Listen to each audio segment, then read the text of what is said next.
দিয়ে বোন দেখছে, বোনের তবু একটা মানে টপ পছন্দ হয়েছিল, কিন্তু আমার ভালো লাগলো না, কারণ দাম অনুপাতে টপটা ভালো নেই। দিয়ে তারপর আন্ডারগ্রাউন্ডে চলে আসলাম, ওখানে দিয়ে বেরো ভাবছিলাম দেখা যাক এদিকে কিছু কেনা যায় কিনা, কিন্তু এখানে আর কি কিনবো, নতুন কোনো কিছুই আসেনি। যেগুলো খুঁজি মন যা চায় সেটা কিন্তু এখানে পাওয়া যায় না, অন্য দোকান থেকে কিনতে হয়।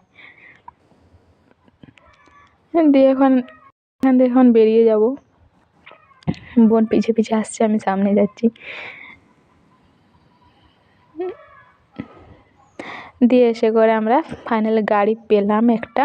তো পায়ের অবস্থা যা হয়েছে, হেঁটে হেঁটে পুরো ব্যথা করে গেছে। পায়ে যে নেল পলিশ লাগিয়েছিলাম আঙুলে, সেটাও পর্যন্ত উঠে গেছে, এত বৃষ্টি আর এত হেঁটেছি।